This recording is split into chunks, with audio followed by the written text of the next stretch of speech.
여러분 반갑습니다. 요한계시록 쉬운 네 번째 묵상. 같이 보실 하나님의 말씀은 계시록 11장 3절에서 13절입니다.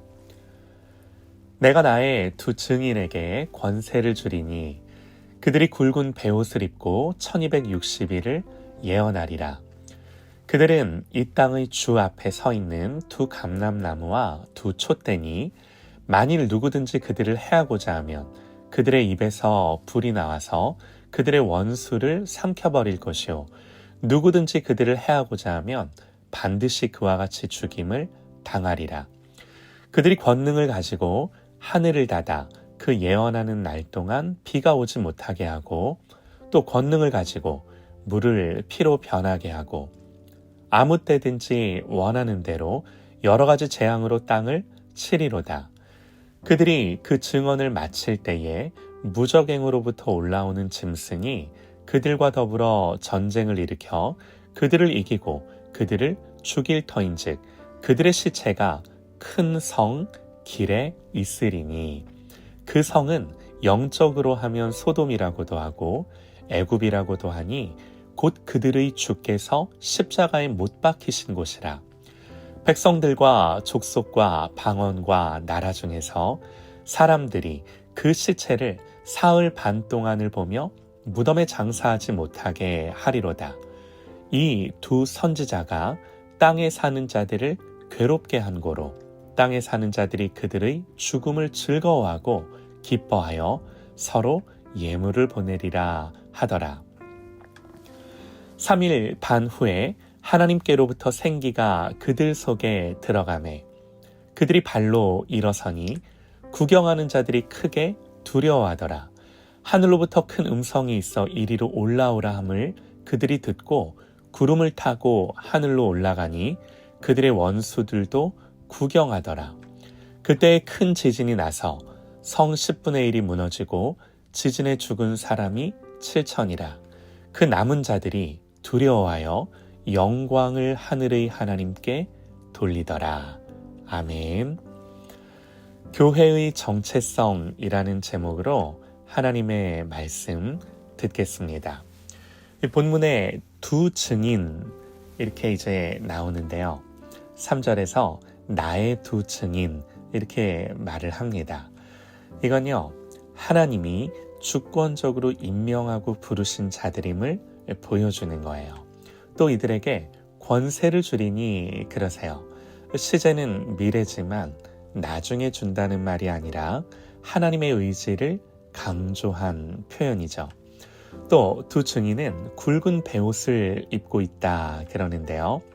이건 죄에 대한 슬픔과 회개를 의미해요. 4절에서는 이들을 이 땅의 주 앞에 서 있는 두 감람나무와 두 촛대로 묘사를 하는데요. 여러분, 계시록 1장에서 7 금촛대 사이를 거니시는 주님에 대한 묘사를 기억을 하실 겁니다. 이 7 촛대는 7 교회라고 성경이 직접적으로 밝혔죠.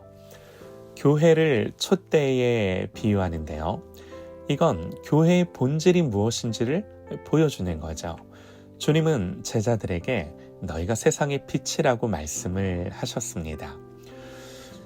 여러분, 그래서 교회가 이 세상의 빛을 비추는 이 사명을 감당하기 위해서는 반드시 성령의 능력과 은혜가 필요한데 오늘 이 4절에서의 묘사를 보니까 두 감람나무와 두 촛대로 묘사를 하는 거예요. 여러분, 감람나무는 올리브 나무죠. 그 당시 이 촛대의 불을 밝히기 위해서 올리브 기름으로 불을 밝혔어요. 그래서 이 두 감람나무와 두 촛대는 성령님과 교회를 의미하는 것으로 우리가 이제 이렇게 해석을 합니다. 또 하나 주목할 건요. 이 두 감람나무와 두 촛대가 이 땅의 주 앞에 서 있다 그러는데요. 비록 두 증인은 땅에 있어서 박해와 환난을 겪어야 하지만 본질적으로는 하나님 앞에 하나님의 임재 안에 있는 것을 우리가 말씀을 통해 보는 거죠. 계속해서 5절과 6절에서는 하나님이 이 두 증인에게 어떤 권세를 주셨는지를 말씀을 합니다. 다시 한번 읽겠습니다. 만일 누구든지 그들을 해하고자 하면 그들의 입에서 불이 나와서 그들의 원수들을 삼켜버릴 것이요 누구든지 그들을 해하고자 하면 반드시 그와 같이 죽임을 당하리라. 그들이 권능을 가지고 하늘을 닫아 그 예언하는 날 동안 비가 오지 못하게 하고 또 권능을 가지고 물을 피로 변하게 하고 아무 때든지 원하는 대로 여러 가지 재앙으로 땅을 치리로다. 여러분, 이 말씀에서 떠오르는 성경의 인물이 있을까요? 엘리야와 모세가 떠오르지 않으세요? 아하시아 왕이 엘리야를 잡기 위해 50부장과 군인들을 보냈을 때 불이 하늘에서 내려와 그들을 태운 사건이 생각나고 또 엘리야가 비가 오지 않기를 기도했을 때 3년 반 동안 기근을 주신 일이 생각나고 그리고 물을 피로 변하게 하고 아무 때든지 원하는 재앙으로 땅을 친다는 말씀은 여러 가지 재앙을 내리게 했던 모세를 생각나게 하죠. 여러분, 이게 무슨 말이겠습니까? 어쨌든 하나님은 모세와 엘리야에게 그러셨던 것처럼 당신의 두 증인이 사명을 잘 감당하도록 보호하시고 권세와 능력을 주시겠다는 말씀인 거예요. 자, 그렇다면 이 두 증인이 누구겠습니까? 교회죠. 교회예요. 궁금한 건요. 왜 교회를 두 증인으로 표현을 했는가 하는 건데요. 한 가지 힌트는 율법이 중요한 판결을 위해서 복수의 증거들을 요구한다는 점이에요. 율법에서 죽일 자를 두 사람이나 세 사람의 증언으로 죽일 것이요 한 사람의 증언으로는 죽이지 말 것이며 그래요. 그러니까 두 증인을 통해 이들이 갖고 있는 증거가 확실함을 보여주고자 하는 거죠. 두 증인을 세움으로 이들이 말하는 증언이 신빙성이 있음을 표현하는 거예요. 그래서 여러분, 예수님이 제자들을 파송하실 때 몇 명씩 파송하세요? 둘씩 짝지어 파송하세요. 이런 성경의 원리를 보여주고자 하는 거죠. 자, 여러분, 이게 교회의 정체성인 줄 믿습니다. 이렇게 본문이 설명하는 묘사가 교회에 대한 묘사인 거예요. 여러분, 이게요, 하나님이 심판 중에 하시는 일이세요. 교회를 세우시고 그 교회에 권세를 주셔서 증인의 사명을 감당하게 하시는 줄 믿습니다.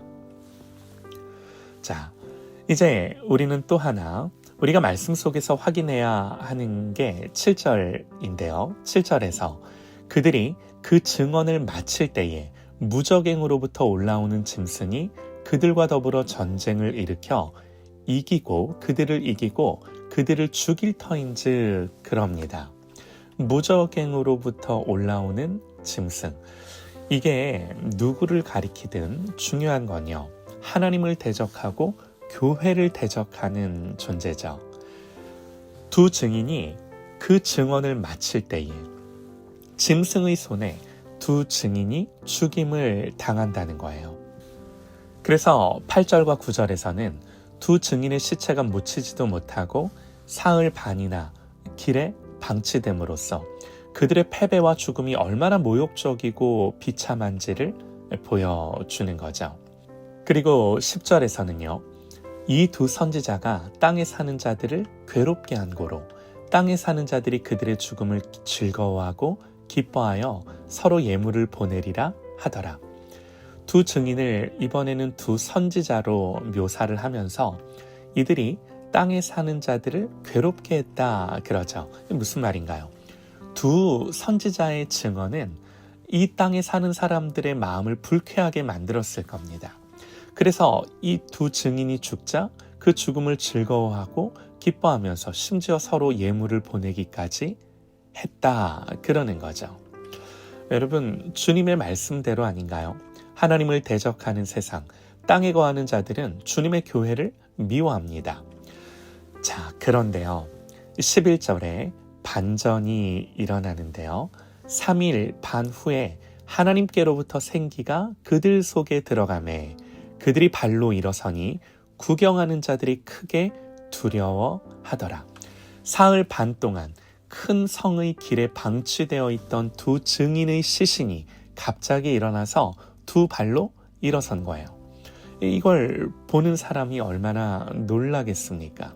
그리고 하늘에서 두 증인을 향해 들려오는 소리, 이리로 올라오라. 큰 음성을 따라 이 두 증인은 구름을 타고 하늘로 올라가죠. 이거를 이들을 죽였던 모든 원수들이 보는 거예요. 그리고 두 증인이 하늘로 올라가는 바로 그때 큰 지진이 나고 큰 성의 10분의 1이 무너지고 7,000명이 죽임을 당합니다. 이제 드디어 최후의 심판, 마지막 심판이 시작됨을 암시하는 거죠.